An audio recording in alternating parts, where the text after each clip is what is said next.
मी 8 दिवसापूर्वी आलो, भरपूर होतं मध्ये. मला वाटायचं की लाल होणार नाही किंवा शुगर पर्सेंटेज कमी येईल. शुगर पर्सेंटेज जास्त असेल बहुतेक. शूट मला तुमच्याकडून जायचं. हे चांगलं आहे. बरं हा ओके सर. चला एक काढून पाहूया. खूप सुंदर आहे, चांगलं मॅच्युअर झालेलं फळ आहे. काश्मीर किंवा हिमाचलच्या सफरचंदासारखाच कलर ह्याचा डेव्हलप झालेला आहे.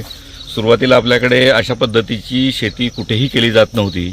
आपल्याला असं वाटायचं की आपलं वातावरण या फळपिकासाठी सुटेबल नाही आहे, परंतु या प्रयोगातनं आता जवळपास सिद्ध झालेलं आहे की महाराष्ट्र हा भारतातला सगळ्यात जास्त प्रकारची फळं पिकवणारा प्रदेश आहे आणि जी कमतरता आजपर्यंत होती ती सुद्धा आता भरून निघालेली आहे. हे सफरचंद आहे आणि हे सफरचंद वाईच्या पसरणीच्या माळरानावर किंवा जमिनीमधनं उगवलेलं सफरचंद आहे.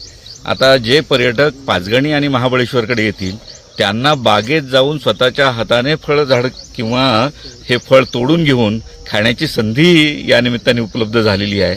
या निमित्तानं जिल्हाधिकारी म्हणून मी राज्यातल्या देशातल्या पर्यटकांना विनंती करतो की ज्यावेळेस आपण पाचगणी आणि महाबळेश्वरला भेट द्याल त्यावेळेस आमच्या पाचगणीच्या शेतकरी राजू भिलारे यांच्या शेताला आपण आवर्जून भेट द्या.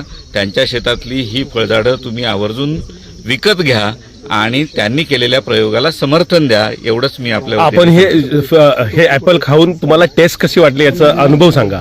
हो,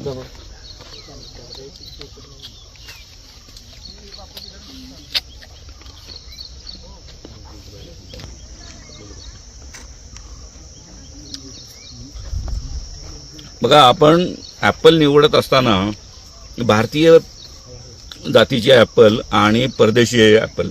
परदेशी ॲपलना आपण म्हणतो की त्यांच्यामध्ये ज्यूस कंटेंट जास्त आहे किंवा ज्युसी असतात असं आपण म्हणतो.